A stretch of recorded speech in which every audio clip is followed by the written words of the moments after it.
전등 및 저압 배선 설계인데요. 자, 요것도 좀 여러분들이 보고 가셔야 될 게 있습니다. 일단 전등 및 저압 배선 방법에서 하는 용어 중에 가장 중요한 포인트는 소형 전기 기계기구가 있고 대형 전기 기계기구가 있거든요. 요거 두 개 묶어주시고, 일단 우리가 아직 배우지를 못했잖아요. 요 두 개를 왜 기억하시냐면 일단 T에 나올 때 요걸 좀 기억하셔야 돼. 자, 이거 뭐냐면 분기회로의 상정이 나오거든요. 분기회로의 상정. 이 분기회로를 상정할 때 필요한 게 저 소형 기계기구, 대형 기계기구고, 여기에서 포인트는 이 소비 전력이 몇 킬로와트냐, 요 녀석이 포인트예요.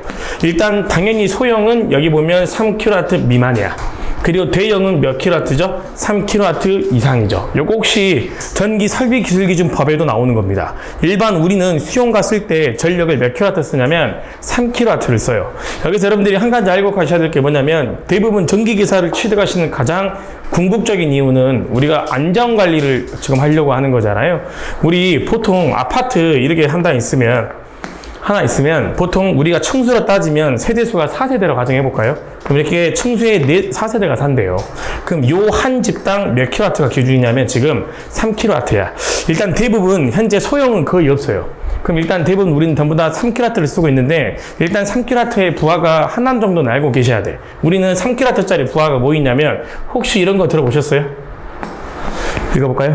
RC라 그래. 뭔지 아세요? 룸 에어컨이야. 쉽게 이야기하면 무식한 말로 따지면 실외기라고 하죠? 에어컨 실외기 있잖아요. 그거 용량이 굉장히 커요, 나름. 그래서 그거 하나 부하를 기준으로 차단기 하나씩 달아야 돼. 우리 에어컨 실외기용 차단기 있는 거 알고 계시죠? 그렇게 별도로 분기를 상정을 해야 돼. 그 분기 상정한다는 건 차단기가 필요해, 안 필요해? 필요하잖아요. 우리 분전반에 누전 차단기가 여러 개 있지 않던가요? 그거를 차단기를 하나 뺄 때 기준이 몇 킬로와트? 3킬로와트야. 그리고 이 분기 회로를 상정할 때는 그 차단기는 반드시 분기 회로를 15A가 기준이야. 몇 암페어가 기준이라고요? 15A. 이거 꼭 기억하셔야 돼. 분기 회로는 몇 암페어가 기준이다? 15A. 왜냐면 곧 나올 겁니다. 15A 분기 회로, 25A 분기 회로 나올 거거든요. 그래서 이걸 꼭 기억해 주시고, 여기서 중요한 건 몇 킬로와트라고요? 3킬로와트. 일단 이것만 딱 기억하고 계세요. 자, 그 다음에 내려오시면, 자, 쭉 내려오세요. 나머지 이름도 한번 읽어보시고, 여기 버스 덕트 있거든요. 버스 덕트 보이십니까? 별표 5개 쳐주세요. 왠지 이거 시험에 나올 것 같거든요. 일단 이 버스 덕트는 시험에 나올 확률이 높은데, 뭐가 나올 것 같냐면, 이 버스 덕트 같은 경우에는, 자, 첫 번째로 우리가 지지점 간의 간격. 제가 중간중간 KC 한다고 했잖아요. 자, 지지점 간의 간격 일단 기억하고 계세요. 일단 버스 덕트의 지지점 간격은 반드시 3m 이하로 선정합니다. 기억하십시오. 버스 덕트는 몇 미터 이하라고요? 3m 이하. 그 다음에 두 번째로 뭘 좀 기억하시냐면, 이 버스 덕트 같은 경우에는 덕트의 끝부분이야. 덕트의 끝부분. 이런 게 요즘에 가로등기에 많이 나오더라고. 덕트의 끝부분은 반드시 어떻게 내야 된다? 막아놓는다. 덕트의 끝부분은 반드시 뭐 한다? 막아놓는다. 됐죠? 그 다음에 세 번째로 이 버스 덕트에서 가장 중요한 부분 중에 하나죠. 얘는 뭐가 가능하냐면, 이게 또 중요하죠. 읽어볼까요? 나전선. 내가 지금 이런 걸 왜 적는지 알아요? 저번 1회차 때 이런 거 하도 안 했어. 근데 이번 산학기사 때 이런 게 시험에 나왔어요. 배선용 접속에서 접촉전선, 나전선에 관련된 거 나왔거든. 그러니까 이번엔 이런 것도 나올 수 있단 말이야, 게이시에. 그러니까 기억하셔야 돼. 얘는 나전선 사용 가능해, 불가능해? 가능하다. 이런 거 다 어디서 배우죠? 설비 때 배우지 않아요? 그리고 제일 나올 것 같은 거 중에 하나 읽어볼까요, 우리? 갑시다. 종류야. 이 요즘 트렌드니까. 일단 종류가 있는데요. 일단 첫 번째로 가장 많이 쓰는 것부터 적어드릴게. 일단 첫 번째로 가장 많이 쓰는 건 플러그인이야. 자, 플러그인 버스 덕트. 플러그인 버스 덕트. 그 다음에 두 번째로 익스펜션이야. 두 번째로는 익스펜션 버스 덕트. 그 다음에 세 번째야. 자, 세 번째 탭 붙이라 그래. 탭 붙이. 탭 붙이. 자, 탭 붙이 버스 덕트. 탭 붙이 버스 덕트. 그 다음에 네 번째 트랜스포지션이야.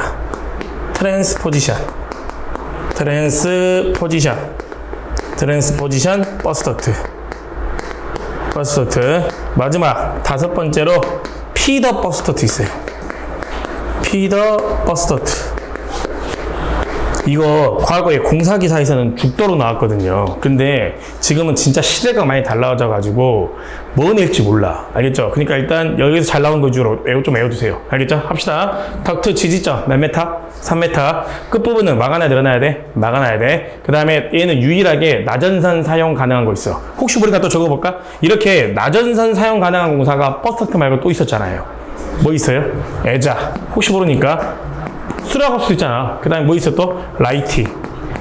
유일하게 조합 옥내 배선 공사에서 나전선 사용 가능한 공사는 딱 3개밖에 없었어. 우리가 뭐 있었냐면 애자 사용 공사, 라이팅 덕트 공사, 마지막으로 버스 덕트 공사. 이렇게 3가지 좀 기억해 주시고, 그 다음 버스 덕트 종류. 자, 불러드릴게. 첫 번째로는 플러그인 버스 덕트, 두 번째로는 익스펜션 버스 덕트, 세 번째로는 탭 붙이 버스 덕트, 네 번째로 트랜스포지션 버스 덕트, 다섯 번째로 피더 버스 덕트. 제가 이걸 지금 왜 오늘 이게 처음 이야기 하냐면 이런 게 이제 나오더라. 이번에 1회차 시험 의도를 보면 이런 게 나와. 이런 게 어려워, 쉬워, 이제. 어려운 거죠. 이거 모르면 손도 못 대는 거니까 일단 이런 걸 단답형으로 좀 기억해 주시고 이번엔 좀 외워두세요. 아시겠죠? 무슨 말씀인지. 자, 기억해 주시고 그 다음에 좀 내려오셔서 자, 이것도요. 17번도 별표 5개 쳐줘요. 자, 케이블 트레이예요. 자, 저희 이번에 왠지 이거 느낌이 나올 것 같거든요. 일단 어떻게 나올 거냐면 케이블 트레이 정의를 적으라 그래. 케이블 트레이는 케이블을 지지하기 위해 사용하는 그대로 적어줘야 돼. 금속재 또는 불연성 재료로 제작된 유닛 또는 유닛의 집합체까지만 적어도 돼요. 알겠죠? 여기까지 딱 적으시고 그 다음에 뭐 중요하냐면 누가 봐도 이런 말 들어봤죠? 읽어볼까요? 안전율. 그죠? 혹시 하시는 분 계세요? 케이블 트레이 안전율. 그렇죠. 1.5. 이렇게. 중요하죠. 누가 봐도. 물어볼 수도 있단 말이야. 케이블 트레이 안전율이 몇이다? 1.5. 그 다음에 여기서 또 뭐 물어보냐면 이 케이블 트레이도 마찬가지로 이거 물어봐요. 이거. 읽어볼까요? 종류 물어봅니다. 종류. 일단 첫 번째로 제일 많이 쓰는 게 뭐냐면 사다리형이에요. 케이블 트레이도 종류가 뭐 있냐면 사다리형. 그 다음에 두 번째로 많이 쓰는 게 메시형. 메시형. 그 다음에 세 번째로는 펀칭형이라 그래. 세 번째로는 펀칭형. 됐죠? 그 다음에 네 번째로는 바닥 밀폐형이에요. 네 번째로는 바닥 밀폐형. 바닥 밀폐형. 마지막 다섯 번째로는 통풍 채널형이에요. 통풍 채널형. 이렇게. 여러분들 정말 죄송한데 제가 어제도 이런 말 했죠? 여기서 배운 건 일단 다 암기하고 가자. 최소한 이 정도는. 알겠죠? 이거 5개 암기야. 이거 별표 5개. 이것도 별표 몇 개라고요? 5개. 암기하고 계셔요. 그래서 케이블 트레이 좀 기억해 주시고 그 다음에 또 있어요. 여기 보시면 큐비클 21번 보이십니까? 큐비클. 이거는 책이 찢어지도록 별표 쳐주셔야 돼. 큐비클 같은 경우에는 일단 책이 찢어지도록 별표 쳐주시고 그 이유가 있어요. 얘는 어디에서 관계되어 있냐면 이 큐비클은 이건 크게 한번 읽어봅시다.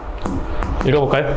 수변전 설비에서 관계되어 있어요. 제가 수변전 설비 점수가 높다고 했어요? 안 높다고 했어요? 높다고 했죠? 여러분들 일단 큐비클이 뭔지를 알아야 돼. 큐비클이 뭐냐면요. 우리 보시면 보통 이렇게 지지물 있을 거 아니에요?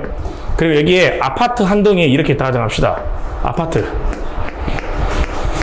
여러분들 우리 보통 아파트 같은 데 보면은 관리소들이 다 있잖아요. 그럼 거기에 꼭 전기기사를 취득하신 분이 있어. 그걸 관리소장이라고 하죠. 그럼 그 관리소장이 저 아파트에 있는 전기를 이렇게 케이블로 들어와가지고 여기에 이런 식으로 지금 전기가 들어오고 있어. 그럼 보통 전기실에 이 지하에 있어, 보통. 알겠죠? 그때 이거 하나 알아둬요. 여기 지중으로 들어온다고 했잖아요. 요거 케이블이겠죠? 요 케이블은 뭐라고 하냐면 CNCV 뭐라고 하냐면 W라 그래. 뭐라고 부른다고요? CNCVW. 제가 이런 거 하나씩 다 적어드리죠. 지금부터 외워놔야 돼. 제가 거짓말 하는 게 아니고 지금부터 외워놔야 편해요. 우리 집으로 들어올 때 아파트로 들어오는 케이블은 무조건 뭐라고? CNCVW야. 알겠죠? 이 CNCVW를 우리가 뭐라 부르냐면 동심 중성선. 그리고 여기 W 보이시죠? 이 W가 워터의 약자야. 워터. 그래서 우리가 얘를 물이거든요. 그래서 수밀형이라 그래. 이 말을 꼭 적어야 돼. 무슨 형이라고요? 수밀형. 동심 중성선 수밀형. 무슨 케이블이냐면 전력 케이블 이렇게 불러. 일단 오늘 하나 이거 외워두세요. 또 별표 5개입니다. 동심 중성선 수밀형 전력 케이블. 우리 집으로 들어오는 케이블을 누가 물어보면 뭐라고 해야 돼? CN, CVW 이렇게 무조건 기억하고 계셔야 돼. 이거 시험 한 번 본 사람이나 지금 공부하고 계신 분들 계실 거 아니에요. 많이 나와. 많이 나오죠? 제가 짬이 있으니까 여러분들께 말씀드리는 거야. 지금부터 이걸 계속 외워놔야 돼. 알겠죠? 그리고 이걸 왜 얘기하겠냐? 그럼 여기에 전기실 있겠죠? 그럼 우리가 이 전기실로 들어왔다 가정합시다. 그러면 저는 들어가본 적 있거든요. 저기 힐스테이트에서 제가 안전관리 했었거든요. 제가 본 큐비클은 어떻게 생겼냐면 이렇게 철제 외암으로요. 크게 이렇게 되어 있었어요. 이렇게. 그래가지고 각각의 구간이 뚜렷하게 나눠져 있었어요. 이렇게. 그리고 여기에 손잡이가 이렇게 있었어. 무슨 말씀인지 됐어요? 그래가지고 얘를 딱 열잖아요? 그럼 뭐가 있을 것 같아요? 각종 기계기구들이 존재하겠죠. 그 기계기구들을 이제 우리가 4장 때 다 배워. 뭐 예를 들어서 우리가 흔히 들었던 달로기 들어보셨어? PT, CT, MOF. 왜 또 눈빛들이 흔들려? PT, CT, MOF 이런 것들 있잖아. 여기에 다 들어가져 있어. 아시겠죠? 이 들어가져 있는 함을 우리가 뭐라 그래? 큐비클이라 그래. 큐비클. 알겠죠? 이 들어가지 않으면 우리가 큐비클이라고 하는데 지금은 큐비클이라고 하지 않아. 지금은 폐쇄식 분전반이라고 하는데 근데 나중에 알려드릴 테니까 일단 큐비클이 이러한 수변제 설비에 이용되는 각종 기계 기구들을 담고 있는 거구나 라고 생각하시고 그럼 그때 이 큐비클이 구성이 되어 있거든. 구성이. 이 큐비클이 뭐로 되어 있다고요? 구성이 되어 있어. 이 구성이 몇 가지로 되어 있냐면 3가지로 되어 있어. 그래서 수변제 설비 단답형으로 물어봐. 큐비클의 종류 3가지 있으세요. 이렇게 나오거든. 첫 번째로 뭐가 있냐면 12형이야. 엄청 중요한 겁니다. 이걸 토대로 이제 우리가 수변제 설비 개통도를 그림을 외울 거예요. 알겠죠? 첫 번째 뭐라고요? 12형. 그러면 이제 보세요. 요 10이라는 건 우리가 누구나 다 알고 있는 거잖아. 차단기죠. 여러분들 제가 항상 수업 시간에 이런 말을 많이 해요. 부하는 장래 부하 증서를 고려할 수밖에 없어. 그럼 부하가 늘어날 일이 많겠어? 줄어들 일이 많겠어? 늘어날 일이 많아. 그럼 늘어날 일이 많다는 소리 뭐냐면 이 차단기는 바뀔까 안 바뀔까? 안 바뀌어. 10년이 됐든 20년이 됐든 이 차단기는 거의 쓴단 말이죠. 그럼 그거 안 바뀐다는 건 뭐가 또 안 바뀌냐면 용량이 안 바뀌어. 그럼 용량이 안 바뀌는 건 이제 나중에 부하 증서를 따라가 못 따라가. 이 용량이 못 따라가. 그럼 나중에 이 차단기가 힘들까 안 힘들까? 힘들잖아. 그럼 이 차단기를 지켜주면서 고려해야 될 또 기기가 또 추가가 돼. 그 기기가 누구냐면 그 유명한 PF라 그래. 뭐라고 한다고요? PF 들어보셨어요? PF를 제가 어제도 적어드렸죠? 파워퓨즈. 가장 궁극적인 목적은 뭐야? 단락전류. PF 하면 단락전류 떠올려야 돼. 알겠죠? 그럼 일단 단락전류를 가장 큰 대용량 단락전류는 얘가 끊는 거야. 그리고 나머지 전류들은 누가 끊게끔? 차단기가 끊게끔 보완해서 만든 거죠. 무슨 말씀인지 되셨죠? 자, 그 다음에 얘 이렇게 PF12형이나 이렇게 12형으로 설치하잖아요. 이제 필기를 합격하신 분들이니까 이렇게 차단기들이 들어있다는 건 고압 및 특고압 차단기잖아요. 저는 실제로 봤으니까 요만해요. 이 교단만 하거든요. 커요 안 커요? 크죠? 얘는 지가 지 스스로 동작을 못해요. 동작을 못한다는 건 반드시 누구에게 도움을 받아야 돼. 그걸 우리가 보호개전기 시스템이라 그래. 뭐라 부른다고? 보호개전기. 우리가 배웠어. 검출부, 판정부, 동작부라고 수많은 기계기군들이 차단기랑 조합되어 있어. 걔네들이 동작해야 되지만 동작해야 누가 동작해? 차단기도 같이 동작을 하는 거야. 그러면 기계들이 많이 들어가 있어? 적게 들어가 있어? 많이 들어가 있겠죠? 그럼 관리하기가 쉬울까 어려울까? 어렵잖아. 그러니까 용량이 비교적 적은 데에는 굳이 이렇게 이빠이 좋은 기계를 넣을 필요가 없다는 거야. 그래서 우리가 간단하게 돌아갈 수만 있게끔 설치한 게 있어. 그걸 우리가 뭐라 부를 거냐면 간이수전이라 그래. 뭐라 부른다고요? 간이수전. 이 간이라는 건 있을 것만 있는다는 소리야. 쉽게 이야기하면 저 나중에 더 자세히 할게요. 일단 오늘 포인트는 뭐라고요? 대문짝만 외워. 대문짝만. 뭔 말인지 아시겠죠? 그럼 이 간이수전이라는 건 기준이 있을 거 아니야. 어쩔 때부터 간이수전이 가능하냐? 얘는 1000kV야.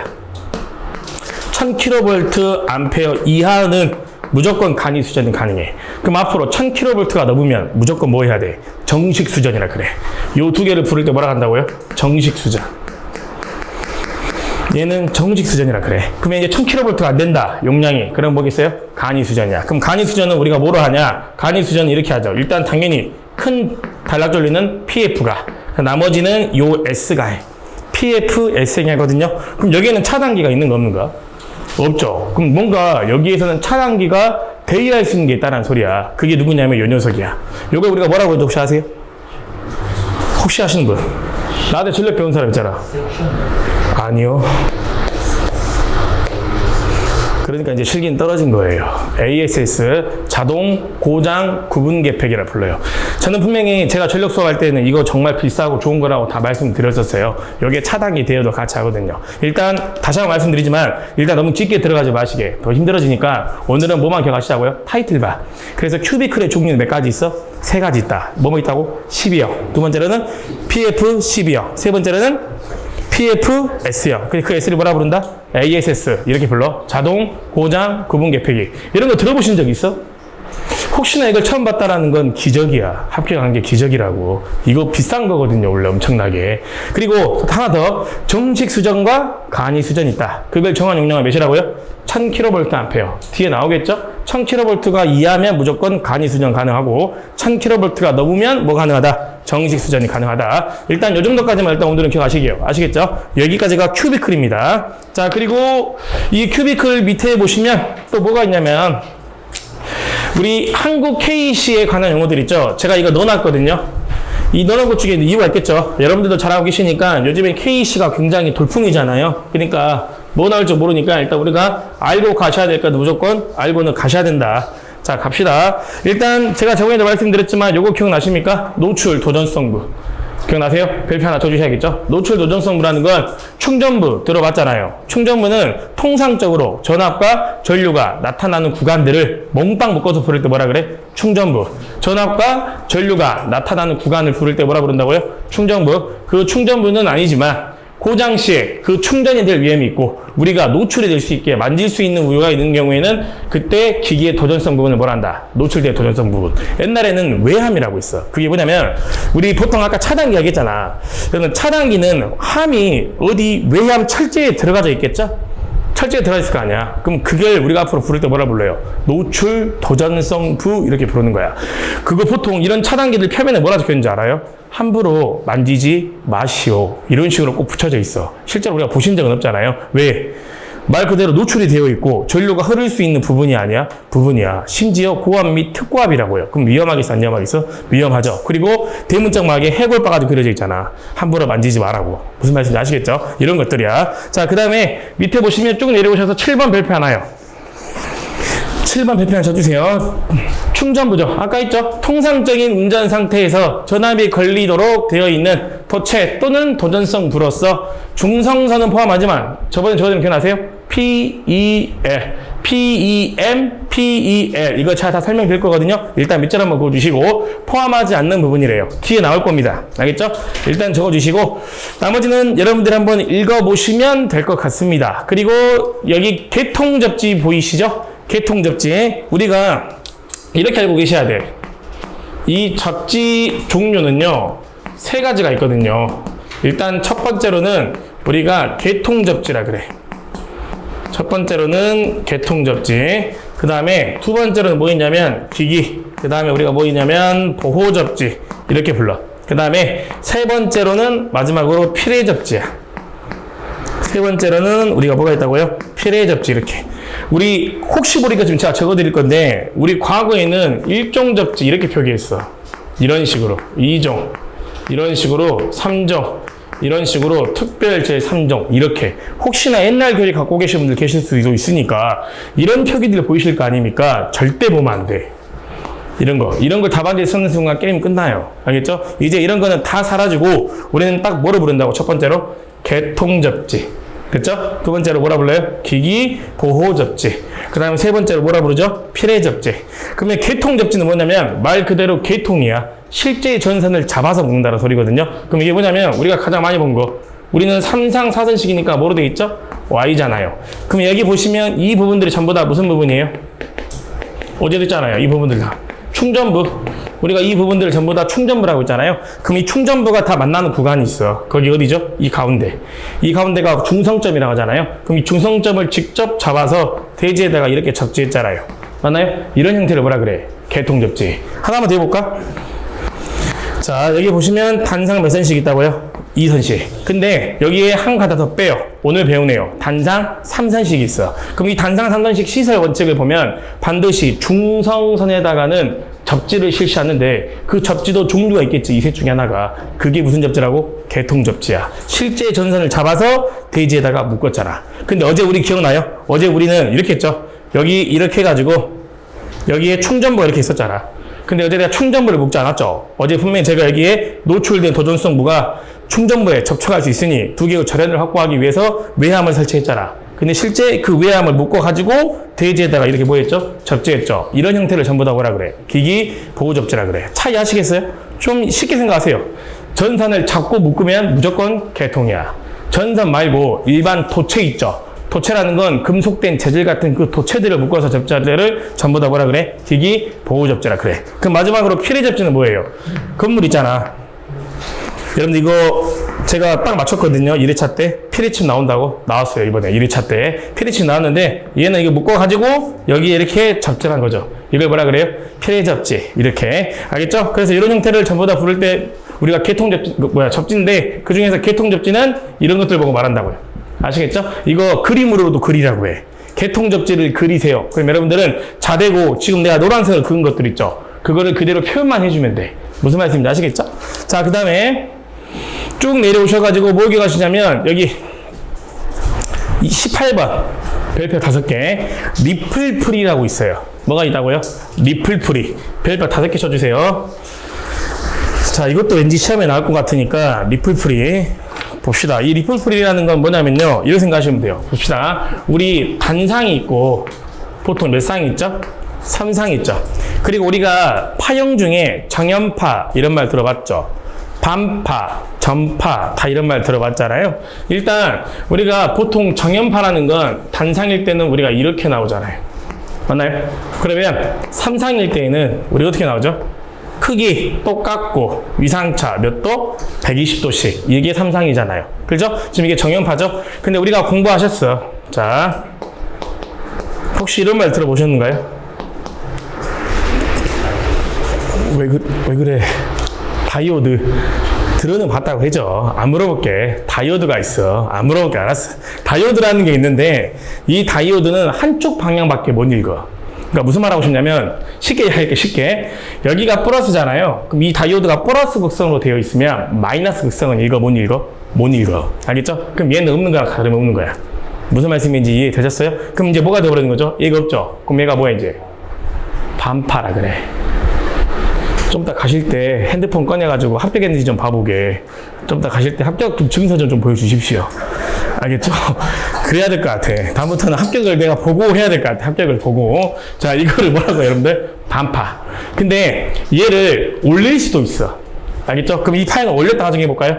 그럼 얘를 뭐라고 하냐면 이제 전파라 그래. 마이너스 극성을 올릴 수도 있다고요. 이 다이오드를 이용해가지고. 그러면 전파죠? 그럼 얘가 없어진 거야. 이렇게. 됐죠? 그럼 이와 같은 방법으로 이 3상도 단상처럼 다이오드를 이용해서 올릴 수 있어 없어? 있죠. 그럼 올려볼까요? 이렇게 올라가겠죠. 이런 식으로 쉽게 이야기하면 되셨어요? 그럼 이제 밑에 거 한번 지워볼까요? 이렇게.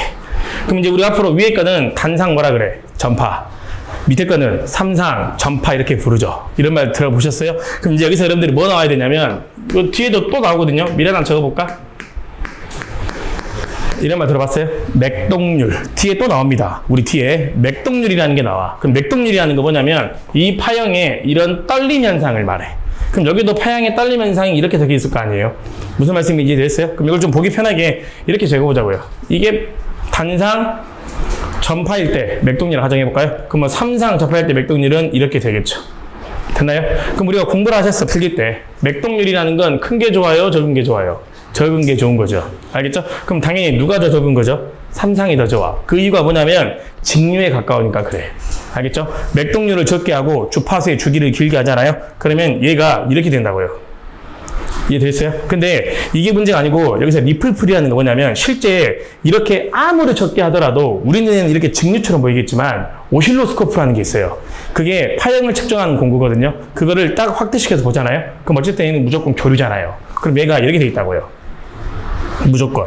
무슨 말씀인지 되셨어요? 그러면 이렇게 직류는 아니잖아요. 지금 이렇게 튀어나온 거 있죠? 이거 보이십니까? 이 부분들? 이 부분들이 어떤 걸 기준으로 하냐? 직류니까 얘를 딱 그어본 거야. 그랬을 때 튀어나온 부분과 직류에 비어있는 공간들 보이시죠? 요 사이를 진폭이라 그래. 뭐라 그런다고요? 진폭인데 요 진폭만 없으면 보이십니까? 요 진폭만 없으면 우리는 완벽하게 뭐라 볼 수 있는 거죠? 직류라 볼 수 있죠? 그걸 우리가 리플이라 그래. 그 리플을 제거하고 싶은 거야. 그럼 그 리플을 완벽하게 제거할 수 있을까 없을까? 없죠. 그럼 아예 직류를 써버리는 게 나으니까. 그러니까 얘는 제거할 수 없어. 그래서 얘를 최대한 줄이는 거죠. 그 줄이는 리플을 몇 프로까지? 10%야. 그 리플을 몇 프로까지? 10%까지 줄일 수 있는 거 보고 우리가 앞으로 뭐라 그런다 여러분들? 리플풀이라 그래. 그러면 이제 얘는 진폭이 있더라도 무조건 뭐로 보자? 직류로 보자 이거인 거죠. 그래서 얘는 몇 프로로 생각하시라고요? 10%. 꼭 기억하셔야 돼. 자, 그 다음에 이왕 적은 거 하나 알려줍시다. 일단 맥동률 기억해 주시고 이왕 적는 김에 읽어볼까요? 맥동 주파수 좀 기억을 해주세요. 자, 우리가 단상 뭐가 있었다고요? 반파, 단상, 반파, 단상, 전파, 그 다음에 삼상 뭐예요? 반파. 뒤에 나와요. 그 다음에 삼상, 전파. 이렇게 몇 가지? 네 가지. 혹시 하시는 분 계세요? 맥동률, 단상, 반파 몇인지 아세요? 121%. 맞나요? 단상, 전파 48%, 삼상, 반파 17%, 그 다음에 얘는 전파는 4.04%. 이렇게. 되셨죠? 이거 좀 기억하고 계세요? 이거 다 필기 때 계산 문제로 다 나왔던 것들이야. 자, 그 다음에 맥동 주파수 있죠? 얘는 F야. 그냥 F. 똑같다는 소리야. 일반적인 거랑. 그 다음에 얘는 EF야. 알겠죠? 얘는 몇 F야? 3F. 얘는 몇 F죠? 6F. 저 원래 저번 1회차 때 이런 거 다 안 적어드렸어. 근데 이거 왜 적는지 알아? 진짜 이런 거? 여러분 혹시 이번에 전기 산업기사나 기사 보신 분들 많을 거 아니야? 이번에 전동기 파트 나왔어? 안 나왔어? 나왔어. 다. 기기도 2문제나 나왔어. 기기도. 그러니까 지금 이제 이런 것들도 나올 것 같은 건 해야 돼. 이게 단답형이거든요. 이렇게 펴로 또 물어보겠죠. 이런 식으로. 이렇게. 그러지 않을까요? 그러니까 미리 좀 외우고 계셔봐. 이런 것들도 다. 어차피 뒤에 써먹어야 안 써먹어야 돼, 우리? 다 써먹어야 되니까 일단 외우고 계시면 좋을 것 같아요. 다시 한 번 하자면 리플 프레임 몇 프로 이하라고요? 10% 이하. 이게 가장 중요한 포인트죠. 일단 여기서는. 자, 그 다음에 그 밑에를 보시면 우리 뭐 있죠, 이제? 요거 했는가? 19번 별표 5개. 특별 저압 했어요, 안 했어요? 했죠. 우리 일단 이 특별 저압은 어디에서 유래된 거야? 접촉전압. 접촉전압이란 지락이 발생이 된 기계 기구에 누가 인축이 접촉됐을 때 생체에 가해지는 전압을 우리가 앞으로 뭐라 그런다고요? 앞으로 접촉전압. 그리고 그때 인체에 초래하지 않을 정도의 저압. 제가 이제 적어드린 거 기억나요? 그걸 우리가 뭐라 그래? 특별저압. 그래, 특별저압도 종류가 몇 개 있다? 3개 있다. 이렇게 SELV, PELV, FELV. 그리고 심지어 제가 이것도 적어드린 거 기억나세요? 비접지? 제가 이거 그림도 다 그려드릴 거야, 뒤에. 알겠죠? 일단 이렇게라도 외우고 있어야 나중에 먼저 우리가 공부할 때, 아, 이게 있었구나라고 캐치하실 거 아니야. 알겠죠? 그러니까 지금 보시면 밑에 이 3개 종류도 좀 다 기억해 주시고, 그 다음에 보호도체 보이십니까? 보호도체. 그 다음에 펜산, 펜산, 펜. 있죠? 요거 3개 묶어서 별표 5개 쳐주시고, 요건 제가 뒤에서 접지 파트 때 해드릴게요. 일단 중요하니까 별표 5개 쳐드리고, 제가 다 설명드릴게요, 일단. 아시겠죠? 일단 얘는 중요한 게, 이 3가지 별표 5개 쳐주세요.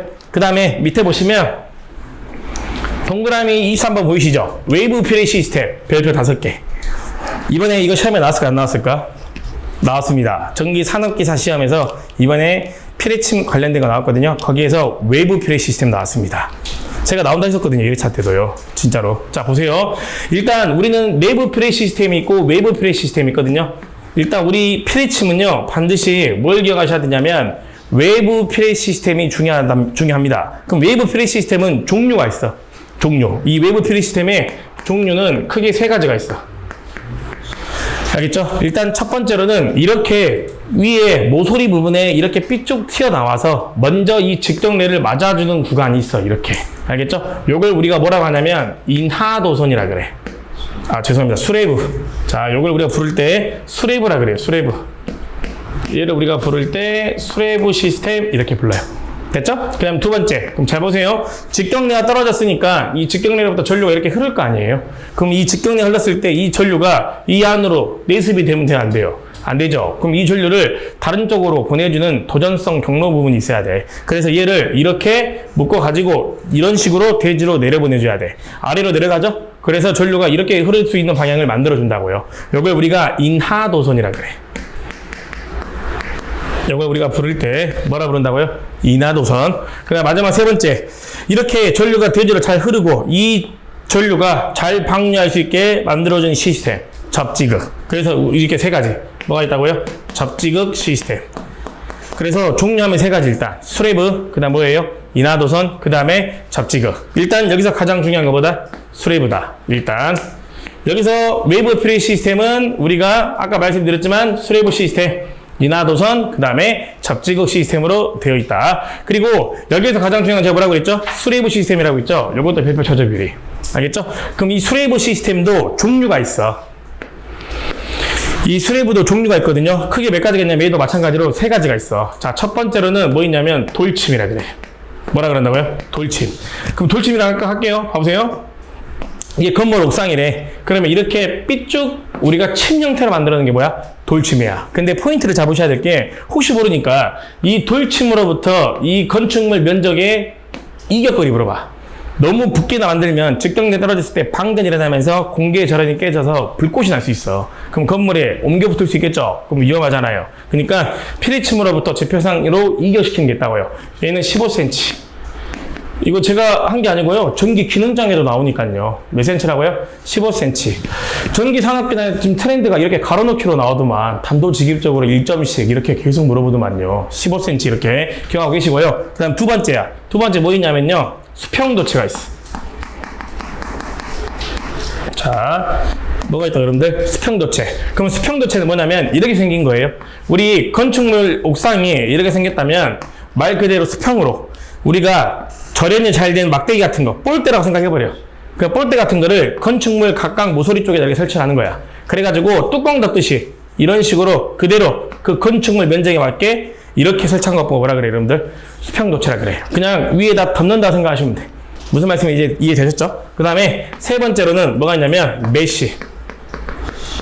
자, 무슨 도체 있다고 여러분들? 메쉬 도체. 이 메쉬는 격자라 그래. 격자. 그 바둑판 모양 있잖아요. 이렇게 생겼어요. 이렇게. 만약에 이렇게 집이 있다면 바둑판을 이 집을 덮는다 생각하시면 돼요. 이렇게. 여기 보면 이런 식으로 이렇게 생겼어요. 이렇게 해가지고 이해되셨어요? 이런 식으로 이렇게 바둑판 모양을 그냥 집 앞에 씌운다 생각하시면 돼요. 이런 형태를 우리가 부를 때 뭐라 부른다고요? 메쉬도체.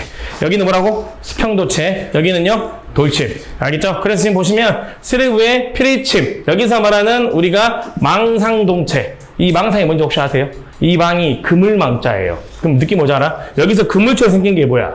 메쉬야. 알겠죠? 얘는 지금 다른 말로는 망상도체라고도 불러요. 그 다음에 피레산등과 같이 웨이브 피리 시스템의 일부야. 알겠죠? 얘는 요것만 기억해 주시고, 그 다음에 밑에 26번 보이시잖아요. 이나도선이요. 아까 이나도선이 뭐라고 했죠? 이거라고 했잖아. 그럼 여기서 그냥 말씀드릴게. 간단하게. 보통 이나도선은 1조로 하지 않아. 그 이유는 이 직경내 전류가 떨어졌을 때 이 직경내 전류가 굉장히 큽니다. 우리 이론적으로 대략 10만 암페어 정도 돼요. 큰가 안 큰가? 여러분 하나 물어봅시다. 1암페어가 커요 안 커요? 왜? 우리는 몇으로 맞춰놔야 되는데? 0점. 취소하라니까. 우리 어제 혹시 이런 거 들어봤어? 잘 봐요. 통전전류라는 말 들어봤어? 왜 그걸 배워놓고서는 왜 몰라? 통전전류인데 내가 얘를 딱 만졌어. 그죠? 근데 내가 지금 감전이 되고 있는데 느끼질 못하고 있네? 그걸 뭐라 한다고요? 최소 감지 전류. 몇 미리암페어? 컴퓨터 탑 나왔잖아. 그럼 이 10만 암페어는 뭐 말할 게 없죠. 우리는 1mA 이하 정도로 맞춰놔야 된다니까. 무조건 대부분. 무슨 말씀인지 아시겠어요? 법으로. 그러니까 얘는 말할 것도 없는 거야. 이게 너무 커. 그러면 크면 뭐가 안 좋냐면 이 주변에 이렇게 나오잖아요. 뭐 나와 이제? 자석 나오죠. 앙페르의 오른나사의 법칙에 의해서. 그럼 여기에 무슨 각종 통신 기계 기구들이 있을 거 아니야. 그럼 여기에 영향을 받을까 안 받을까? 많이 받겠죠. 그러니까 이 전류를 줄여야 돼, 안 줄여야 돼? 줄여야 돼. 그럼 쪼개려면 병렬로 만들어야 된다 소리야. 그래서 이나도선은 1조보다는 최소 2조 이상 설치해야 돼. 이게 이번에 나왔을걸요? 제가 그때 말씀드렸지만. 그래서 여기에 이런 식으로 묶어가지고 그냥 제가 일부러 이렇게 그림 만든 거야. 지금은. 그래서 이렇게 이나도선 몇 조 이상으로? 2조. 이런 식으로. 그리고 제일 중요한 거. 그러면 이 이나도선과 요 이나도선의 간격을 물어봐. 여기서 뭘 물어본다고요? 이나도선과 이나도선의 간격. 이것도 시험에 나왔답니다. 근데 우리 수강생분들 못 썼대요. 저는 최선을 다했지만 못 썼답니다. 자, 일단은 이 이나도선의 등급은 1등급, 그 다음에 2등급. 나중에 설명드릴 테니까 일단은 외우고 계세요. 3등급, 4등급. 일단 시간이 없으니까 제가 적어드린 거 무조건 남겨고 계세요. 저 하루에 공부량이 좀 많아. 여러분들보다 내가 더 많다고 자부할 수 있거든요. 그러니까 제가 지금 적어드린 건 외워놓고 계셔. 믿고. 알겠죠? 1등급 몇 메타죠? 오늘 나랑 약속에 갈 때 합격 증서 나한테 보여주고 가. 오늘 합격 증서 여기 10m. 여기 몇 메타? 10m. 여기 15m. 여기 20m. 이거 이번에 1회차 때 시험에 나왔어요. 그럼 이제 안 나오겠네 또 이 생각하지 않았다 여러분들은. 안 외워야지. 이번에는 수레부에서도 나올 수가 있겠지. 수렵해야 될 게 많으니까. 그러니까 저는 항상 말하지만 이런 나올 게 보여. 그러니까 또 나올 수 있으니까 일단 외워놔. 혹시 모르니까. 이번에 기사에서 낼 수도 있잖아요. 안 그런가요? 산업계산에 나왔으면. 그래서 이나도서는 크게 두 가지만 기억하고 오세요. 몇 조? 2조. 그 다음에 최소 단거리야. 다시 할까요? 무슨 단거리라고요? 최소 단거리를 설치해야 돼. 최소 단거리. 막 이렇게 이쁘게 막 감아서 하지 말라고. 무조건 최소 단거리로 설치하고 마지막으로 등급별 뭐 있어? 이나도선의 간격. 알겠죠? 왜 그러냐면 얘가 여기도 전류가 흐를 거 아니야 그러면. 그럼 여기에도 반드시 뭐 나와 이렇게? 자수 나오죠? 그럼 이 두 개가 빨리 상쇄돼야 돼? 늦게 상쇄돼야 돼? 빨리 해야 될 거 아니야. 아까 내가 이 자속 때문에 여기 영향을 많이 받는다며. 그러니까 가까워야 자기장이 빨리 사라지지. 그러니까 등급이 우리가 높을수록 간격은 가까운 거야. 무슨 말씀인지 아시겠죠? 그래서 일단 이거 기억해 주시면 될 것 같습니다. 자, 나머지는 여러분들이 한번 읽어보시면 될 것 같고요. 제가 몇 개씩 짚어 넘어간 용어의 정리는 반드시 필수로 암기고 가십시오. 아시겠죠? 자, 본격적으로 설비 불평형률 들어가시게요. 저는 이번에 이거 시험에 나올 것 같습니다. 이게 2022년도인가 나왔거든요. 안 나온 지 이제 3년이 됐어요. 이번에 나올 확률 높으니까 설비 불평형률을 가시게요. 그럼 여기에서 이 설비 불평형률 가실 때 항상 여러분들 공부하셔야 될 게 있어. 그냥 막 공부하는 게 아니고요. 일단 먼저 이걸 알아야 돼. 읽어볼까요? 읽어봅시다. 지금 내가 뭐라 적었죠? 공급 방식이야. 전기 공사 산업기상과 단답형으로 이게 나왔어요. 전기 공급 방식 4가지를 쓰세요. 이게 단답형이었어요. 뭐뭐 있어? 응? 내가 또 답을 적잖아? 그러면 또 답 어떻게 하는지 알아? 또 다 이래. 이래. 그러니까 우리가 외우잖아. 여러분들 말 그대로 한전이 우리에게 보내주는 방식이잖아. 어제도 2개 들어봤잖아. 어제도 삼상, 삼선식. 봐봐, 또 이러면 또 알잖아. 그죠? 삼상, 사선식. 그거 아니야? 그러니까 이제 뭐냐면 처음에 답안지 딱 이게 문제를 보자라. 그럼 어렵다고 이게 딱. 내가 어떤 말인지 혹시 알아? 시험지 딱 보자라. 공급 방식 4가지를 쓰세요. 딱 그래. 그럼 이제 우리는 관련돼 없어 이게. 그럼 뭐라고 생각하냐면 또 신출 나왔네. 또 이러잖아. 근데 답안지 보잖아. 다 가만히 있어. 왜냐면 내가 다 하니까. 단상 이선식 모르는 사람 있어? 단상 삼선식 모르는 사람 없잖아. 그러니까 여러분들이 어렵다고 하는 것들은 뭐냐면 외우니까 그런다니까요. 제가 항상 말하지만. 그죠? 그래서 일단 알고 계셔야 될 게 첫 번째로는 단상 이선식이 있어. 이거 적어드린 이유가 있다. 내가. 그 다음에 두 번째로 뭐 있냐면요. 단상 삼선식이 있습니다. 그 다음에 세 번째로는 삼상 삼선식이 있거든요. 그 다음에 네 번째로는 삼상 몇 선식이냐면 4선식이야. 알겠죠? 그럼 여러분들 우리 지금 이 공급 방식이라고 했잖아. 자 봐봐요. 공급 방식이니까 우리가 받는 걸까 보내는 걸까? 공급이래. 보냈잖아. 그러면 공급 방식이니까 지금 얘는 보내는 방식이야. 그럼 여기에서 이제 궁극적으로 우리가 이 4가지 방식 중에 메인이 되는 방식이 있을 거 아니야. 가장 우리가 관리를 많이 해야 되는 거. 그럼 여러분들이 한전 직원이래. 그럼 가장 관리를 잘해야 될 게 어딜까? 이 4가지 중에 한번 생각을 해봐봐. 우리가 한전 직원이야. 우리는 뭘 관리를 잘해야 돼? 돈 벌어야 되잖아. 그럼 뭘 관리를 잘해야 돼? 우리 삼상에 살아? 우리가 팔아야 된다니까. 전기를 파는 데잖아, 한전이. 그럼 누구한테 팔아요? 수용가에게 팔지 않아? 그럼 전기 누가 쓰는데요? 우리가 쓰잖아요. 그럼 여기 몇 상 몇 선식인데요? 단상 2선식 아니야? 이 관리 잘해야지. 변압기. 변압기가 몇 상 몇 선식인데요? 단상 2선식이잖아. 그러니까 지금 하고 싶은 말이 뭐냐면 우리는 단상 2선식이 기준이야. 이걸 알고 공부해야 돼. 알겠어요? 일단 기준이 뭐라고요? 단상 2선식이 기준이야. 아니요. 지금 우리가 쓰고 있잖아요, 전기. 우리 지금 몇 상에서 살고 있어요? 3상에 산가? 전기 안 배운 사람은 3상 뭔지도 몰라요. 아니에요? 그렇잖아요. 그러니까 우리는 지금 단상에 살고 변압기에서 공급받아서 살고 있잖아요. 단상 2선식이야. 그리고 이 3상은 이제 착각하시면 안 돼. 자, 갈까요? 이 3상 3선식이 제일 위험해. 무슨 몇 선이야? 무슨 몇 선이야? Y 이렇게 말하는 사람이 대부분이야. 90%야. 그건 송전이니까 그래. 내가 아까 그랬잖아요. 얘는 단상 2선식이 배전이죠? 변압기잖아. 그러니까 얘는 무조건 뭐겠어요? 델타야. 우리는 배전이니까 3상 3선식은 무조건 뭐라고요? 델타야. 왜냐면 우리는 송전에 익숙하니까 무조건 Y라고 생각한다고요. 3선식이니까. 얘는 무슨 겠어? 델타. 그럼 얘는요? 여기 있잖아. 여기 얘는 뭔데요? 중성선이 무조건 있는 거니까. 그러니까 무조건 외우지 말라니까요. 이게 다 이유가 있어 진짜로. 지금 얘가 이거 몇 산 몇 선식이야?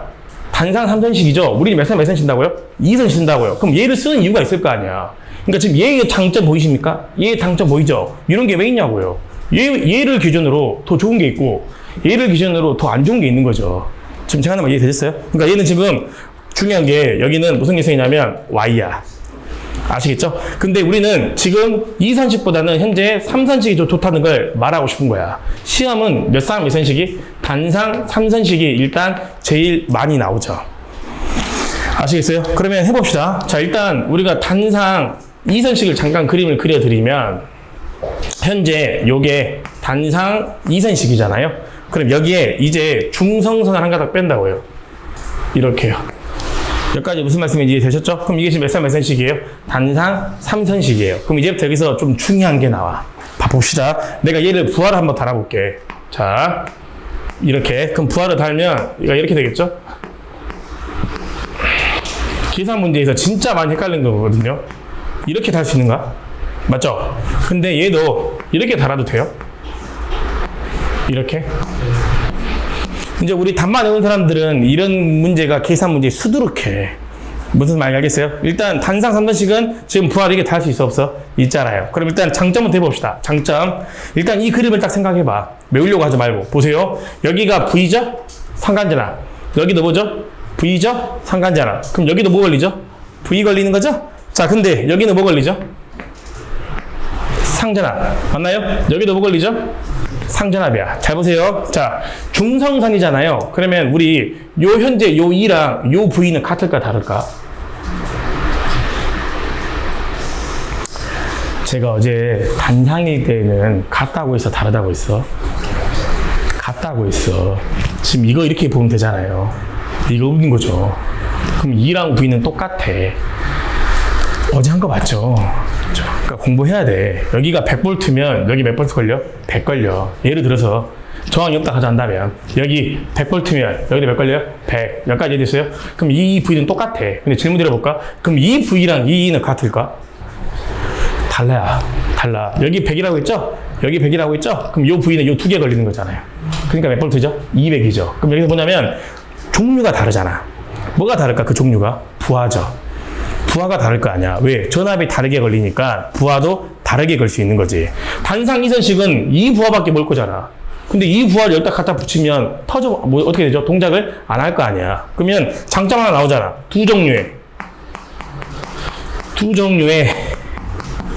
전압 혹은 두 종류의 뭘 얻을 수 있다? 부하. 두 종류의 전압과 두 종류의 부하를 얻을 수 있다 없다? 있다. 됐나요? 그 다음에 두 번째. 이건 제가 이제 도와드릴 수가 없어. 저한테 전력공학 배운 사람들은 이거 제가 다 증명해 드렸거든요. 여기서 요게 가장 중요해요. 요게. 지금 시간이 없으니까 미리 이렇게 말할게. 이 가로가 조건이야. 뭐라고요? 잘 보세요. 이 가로가 조건이라고요. 조건. 무슨 조건이냐면 요 말 있죠. 전압과 전류가 일정할 때. 알겠죠? 이게 조건이야. 뭐라고요? 전압과 전류가 일정할 때 한 선당 전력 공급비야. 한 선당 뭐라고요? 전력 공급비. 알겠어요? 한 선당 전력 공급비 몇 배? 1.33배만큼 뭐 한다? 증가한다. 여러분들 하나만 물어봐도 돼요? 요거 뭔 소리인지 하나도 모르죠? 혹시 이거 들어봤어요? 단상 3선식 1.33배, 삼상 3선식 1.15배, 삼상 4선식 상관전압 0.866배, 상전압 1.15배. 이런 거 다 있었어. 지금 여러분들 답만 외웠으니까 지금 못 따라오는 거야. 지금 여기서는 어쩔 수가 없어요. 제가 증명해 드릴 수가 없으니까 일단 이 조건을 기억하셔야 돼. 반드시 이거 안 쓰면 틀릴까 맞을까? 무조건 틀리죠. 여러분들 한 선당 전력 공급비가 1.33배 증가한다. 이렇게 적으면 틀려요. 왜냐면 전압과 전류가 일정하다는 말이 없잖아요. 그럼 이렇게 나와 안 나와? 안 나와. 제가 전력공학 준비할 때는 항상 다 증명해 드렸는데 지금 시간이 없잖아요. 그러니까 일단 외워야 돼. 전압과 전류가 뭐 할 때? 일정할 때. 이 말이 꼭 들어가야 돼. 무조건 여기 이 말만 여기 적는다고 해서 점수 안 줘. 지금 여기에서는 이게 없잖아요. 이게 없으면 이게 성립이 안 돼. 여러분들 증명 안 해봤잖아요. 근데 제가 수업 시간에 증명해드린 거 분명히 좀 해드렸거든요. 꼭 기억하시고. 그럼 3번도 마찬가지야. 3번도 여기에 뭐 있어?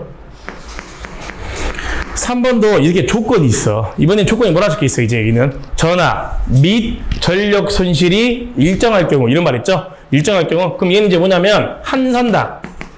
얘는 한 선당, 요거야. 읽어볼까요? 중량 B야. 뭐라고요? 한 선당 중량 B.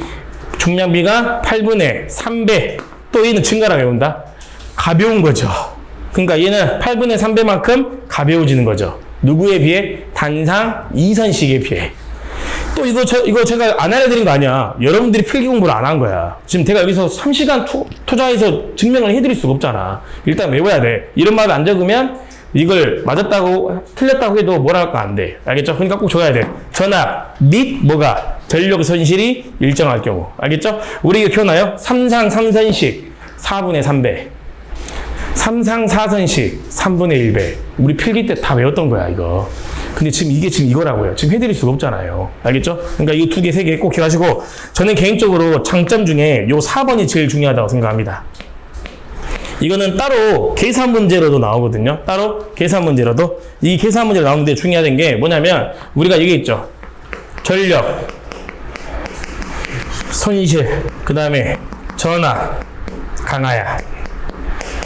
자, 전력 손실이 줄어들고, 전압, 강하도 뭐하고? 줄어들고. 그럼 얘네들이 줄어들잖아요? 그러면, 뭐가? 효율이 뭐한다? 증가하는 거죠. 알겠죠?